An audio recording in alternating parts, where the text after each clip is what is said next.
بله بینندگان عزیز، ما در خدمت شما هستیم و مهمان ما جناب آقای کوهسار ارتباطشان هنوز وصل نشده. من با بانو نوری در خدمت شما بینندگان عزیز هستیم. بینندگان عزیز، با عرض پوزش که نقص فنی و نقص و نواقص فنی در برنامه‌های ما امروز بیشتر شده است، به خاطر که تعداد مهمانان ما زیاد هست و شما بیننده ما و در پای این برنامه باشید که ما در تلاش هستیم با همکاری محترمه بانو نوری ما یک بانوی را از کمپ لیسپوس هم با خود داشته باشیم در قسمت‌های بعدی برنامه. بانو نوری، به نظر شما تا یک سال آینده راه حل‌های برای حل مشکل این پناهجویان پیدا خواهد شد؟ بله، راه حل خب بسیار زیاد هست و امکان پذیر هم هست در یک سال آینده. و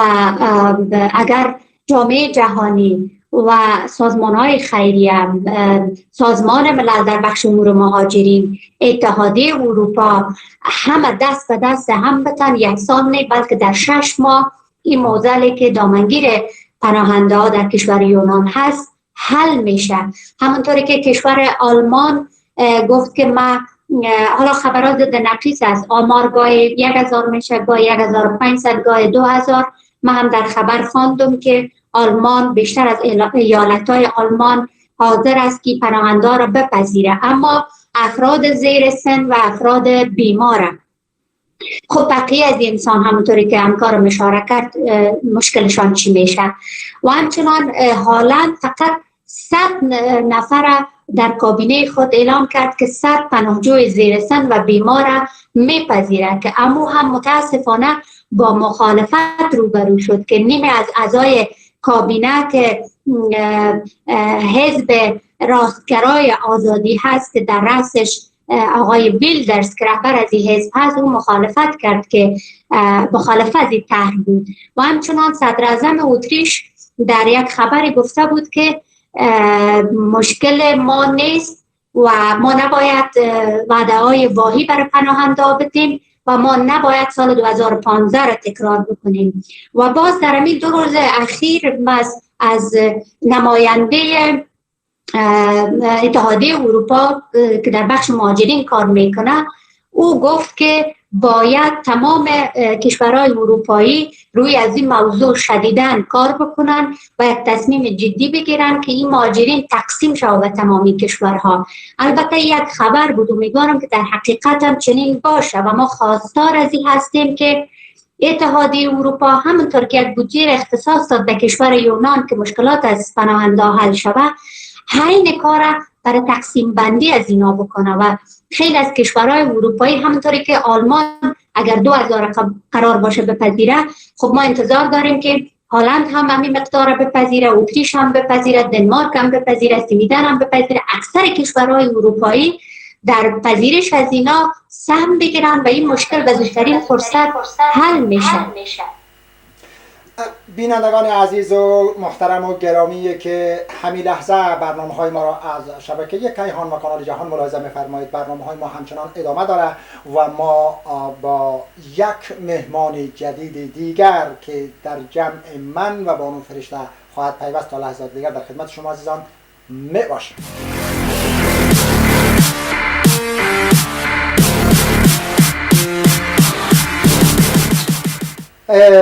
بله بینندگان عزیز، همونطور که میبینید شرایط یونان و شرایطی که برای مهاجرین ما در کشور یونان اتفاق افتاده و مشکلات هایی که آنها دارد تمام ذهنها و تمام وجدانهای بیدار افغانها را در سراسر اروپا تکان داده و تمام جوانان و تمام فعالین ما تا اونجایی که در توانشان چیزی دارند و کاری میتواند میشتابند و رفتن در یونان و کارهای را روی دست دارند که برای راه حل این مشکل یک چاره بیاندیشند.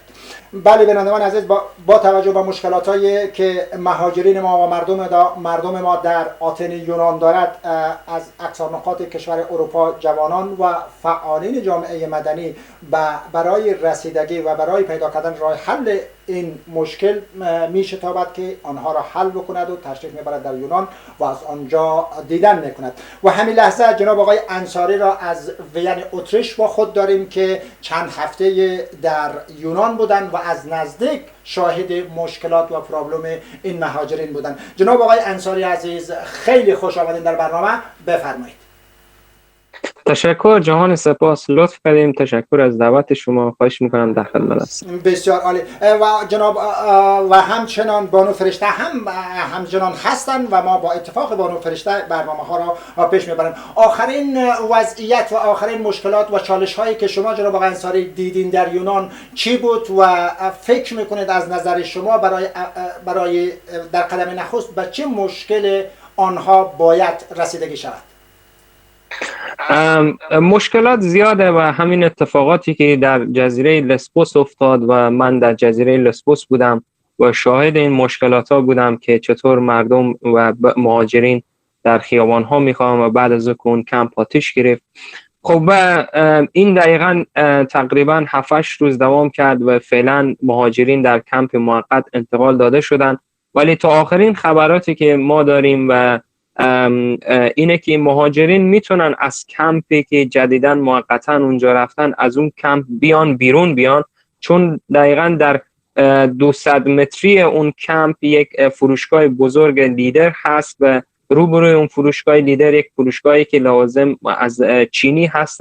و لوازمای ارزون داره. به خاطر این میتونن مردم بیان بیرون، فقط این برگه‌ای که اونا دارن داخل کمپ ثبت نام شدن اونو جلو در اسکن میکنه، اونا میتونن بیان بیرون و برگردن. و در کنار اونم یک کمپ دیگه هسته که در 500 متری این کمپ موقت که فعلا ساختن، اون کمپ کاراتپه است که 2000 خانواده داخل اون زندگی میکنه و اون کمپ کاراتپه هم میتونن کسایی که برای 3-4 ساعت بیان از جلوی در اجازه میگیرن، میان و خرید میکنن، برمیگردن. در اون کمپ هم آخرین خبری که داریم اینه که تست کرونا را شروع کردن از امروز و حتی من در صفحه فیسبوک خودم نشر کردم که خبرهایی که جدید رسیده بود و تست کرونا را شروع کردن. فعلا شرایط خوبه، مردم از داخل جاده ها، خیابون داخل کمپ انتقال داده شدن و اون خیابون اصلی که 7-8 روز مسدود بود دوباره موترها میتونه رفت آمد کنه و بره بیاد و مردم داخل کمپ هم هر چادری برای مجردا که هستن تنها هستن 10 نفر در یک چادر هست، برای خانواده ها یک چادر برای 2 خانواده و کم کم دولت یونان سعی میکنه شرایط رو بهتر کنه در اون کمپ موقتی که هست. بسیار عالی. بانو فرشته، آیا شما خبرهایی که مثبت باشه و یا خبرهایی که حداقل امیدوار کننده باشه در این روزهای اخیر از یونان شنیده اید و یا از کشوری که شما هستن در اونجا راجع به قبولی و راجع به راه حل های این مشکل چیزی را دارید که به ما و بینندگان از شریک بسازیم؟ متاسفانه خبرهای آنچنانی که خوشایند باشه و سرنوشت دائمی مهاجرین در یونان معلوم بکنه، نه متاسفانه. این که حالا دولت یونان در یک گوشه دیگری از جزیره چند تا خیمه را برای انداخته و موقتاً مهاجرین اونجا جابجا کرده. خب این دلیل بر این نیست که همه مشکلاتی هموطنان ما حل شد و اونا یک لقمه دارن و یک خیمه دارن، چون این امکانات در کمپ موریا هم داشتن و سرنوشت موریا به یک جهنم تبدیل شد و البته جهنم بود که آتش سوزی واقعا بر دنیا ثابت ساخت که جهنم واقعی بود موریا. خب پس اینا آمدن یک جهنم دیگه را در یک گوشه دیگه ساختن و خواب به چشم ما میزنن که ما مثلا از اون حالت بحرانی پناهنده را در یک جای امن بردیم، ممنونتان، ولی بعدش چی میشه؟ آیا سرنوشت کمپ فعلی دچار سرنوشت کمپ قبلی که با آتش کشیده شد نمیشه؟ سرنوشت انسان هایی که سالها حتی کسایی در اون کمپا، آقای انصاری باید اشاره میکردن به این موضوع که کسایی که در اون کمپ هستن یک روز، دو روز، یک هفته و یک ماه نیست، کسانی هستن که 2 سال، 3 سال، 4 سال در اونجا بودن و هستن هنوزم. حتی کسانی از همون کمپ موریای لسبوس که همراه ما در ارتباط بودن گفتن که کیسای پناهندگیشان رد شده و حتی اونا منفی گرفتن، یعنی قبولی یونان هم حتی اونا ندارن. پس آخرش چی میشه؟ جامعه جهانی و اتحادیه اروپا در این مورد چی فکر میکنن؟ فقط ما خبرهایی که در این آخر شنیدم و همین بود که نماینده در بخش امور مهاجرین اتحادیه اروپا گفتن که باید کشورهای اروپایی راجع به سرنوشت مهاجرین در یونان تصمیم جدی بگیرن و اینا را تقسیم کنن بین کشورها، که فقط یک خبر است. ای کاش که به واقعیت تبدیل شود و واقعا کشورهای اروپایی هم سهم خود راجع به این انسان ها ادا بکنن و هر کدام از این کشورها 2000 3000 هر چقدر که توان دارن از این مهاجرین بپذیرن. بسیار عالی. جناب آقای، برمیگردیم به جناب آقای انصاری. جناب آقای انصاری، ما لحظات قبل آقای کوهسار را از آلمان با خود داشتیم و ایشان یک تومار و یک آنزای بزرگ را داشتن که اونا گفتن که تعداد زیادی از هموطنان اینها را انگشت امضا کردن که حتی برای اما حقوق اولیه‌شان اونها رسیدگی ندارد، مثل مواد بهداشتی و غذا. آیا شما در یونان در داخل این کمپ ها رفتین و این شرایط ها را دیدین و بررسی کردین آقای انصاری؟ بله، ما داخل وقتی که شرایطی که موریا بود، قبل از اینکه چون موریا یک مراحل قرنطینه رفت 3 ماه و بعد از او باز زیاد سختگیری نشد و دوباره باز قرنطینه وصل شد به داخل موریا و این کمپ موریا دور بر این کلن جنگل بود و یک جاده داشت که میتونست به سمت پانایودا و از اونجا به سمت کاراتپه به میتیلینی بره که شهر بود. این جاده فقط یک جاده بود و این دو طرف این جاده را پلیس گرفته بود. در 1 کیلومتری فاصله از کمپ موریا پلیس بود و هیچ کس اجازه نمیداد. فقط کسایی که میتونستن برگه داشتن برای اینترویو یا مریض بودن اونها رو اجازه داشتن، در غیر اون صورت بقیه قرنطینه بودن در موریا و این شرایط خیلی سخت بود برای مردم. و همچنین یکی از مشکلات دیگه بود که مهاجرین اونجا تهدید میکرد، نیونازیست ها بودن. اینا حتی از کشورهای دیگه اومده بودن و اینها ضد مهاجر بودن. اینا سعی میکردن شبها اعتراض و سعی میکردن حمله کنن به سمت کمپ موریا و آتش بکشن که به هر حال حالا این اتفاق افتاد و یک عده میگن مهاجرین، یک عده میگن نیونازیست ها هسته و به هر حال ما دیدیم که واقعا شرایط سخته. حتی چند بار رو ماشینای ما حمله کردن که شیشه‌های ماشینای ما رو شکستن و میگفتن ارگانیزاسیونا نباید با مهاجرین کمک کنه و حمایت کنه. به هر حال شرایطی خیلی سختی داشتن و بعد از اون به این کمپ جدید که انتقال شدن، این 7-8 روزی که در خیابون بودن، اینا در 24 ساعت یک دفعه به اینا غذا داده میشد و خب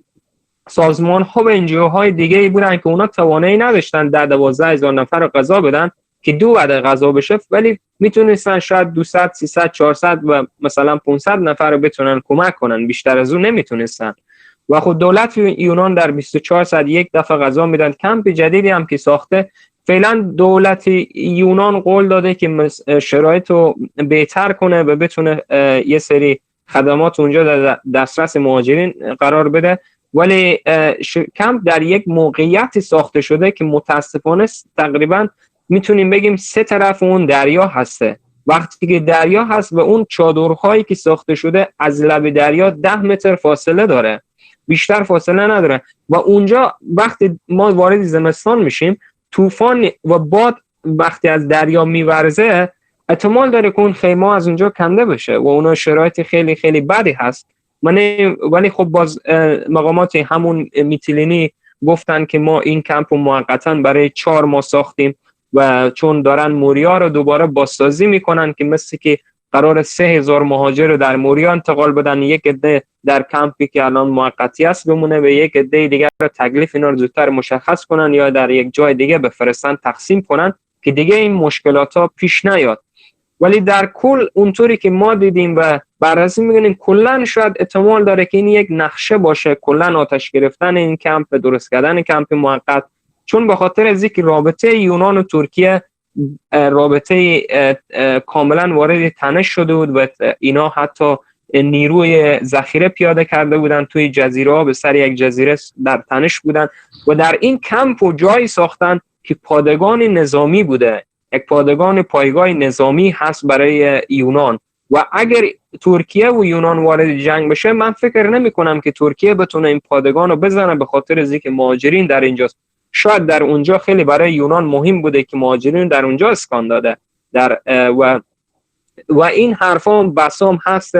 ولی در کل شرایط مهاجرین سخت، ما نمیتونیم بگیم، ما نمیتونیم دولت یونان مقصر بدونیم و نمیتونیم مهاجرین مقصر بدونیم و به هر حال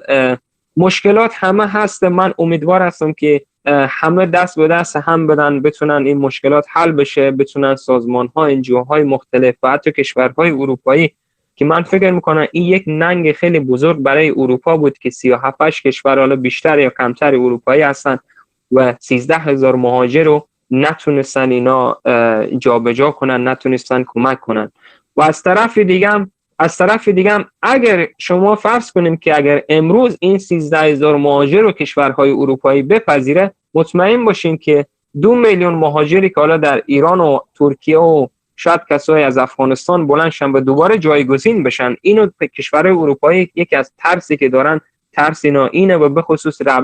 رهبرای اتریش که مثلا فعلا در سر قدرتن و ترس از این دارن و همیشه در بیانیات خودشون میگن که ما اجازه نمیدیم که مثل سال 2015 مرز باز بشه، ولی ما در اونجا یونان رو کمک میکنیم، ما در همونجا اون کمپ رو میخوایم کمپی دائمی باشه، ما کمک کنیم و از اونجا تکلیف مهاجرین مشخص. بسیار عالی. بانو فرشته، به نظر شما با توجه به اینکه جمعیت بزرگ از خانواده‌های افغان با اطفال و